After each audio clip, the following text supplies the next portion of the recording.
你好，这是就是消防局订购的音效箱。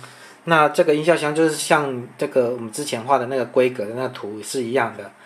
那这一边侧边这边，这个是电源开关，那中间这个就是外接喇叭的插孔。那这另外一条就是外接的电池盒。那电池盒这边，因为这个电池要更换嘛，所以说这边的开关因为你们是要粘在旁边，就是粘在那个桌上，就是那个箱子的底部。那粘住之后，这边开关要先开，不然你又粘住这边开关就没办法开。好，这要先开到 on。那电池盒更换就是从这边打开。我现在这样子，这样就可以开了。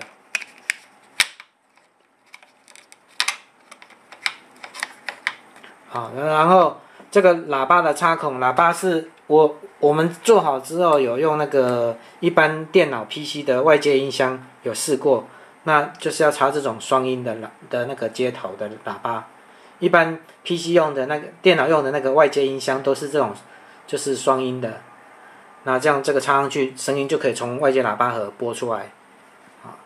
外接喇叭盒要插电，就是要有电源那一种的，这样子就是电源是要由喇叭盒自己提供，我们这边没有提供电源。好，那这个电源开关打开，按一下开，按一下再按一下就是关。那它是从这边开始，第一个是鸟叫声，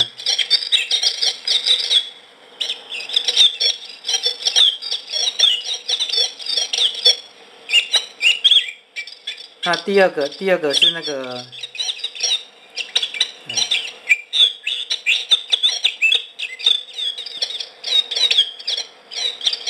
每一个声音大概都是将近30秒。那第二个声音就是开，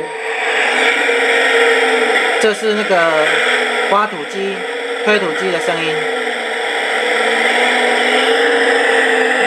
那第三个就是下雨的声音，打雷、下雨。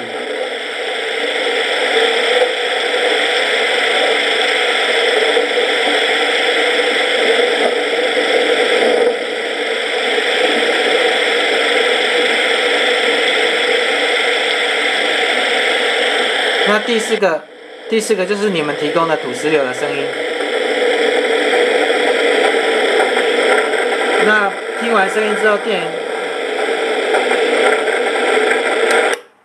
源关掉，这样就可以了。那有什么问题再麻烦你跟我说。好，拜拜。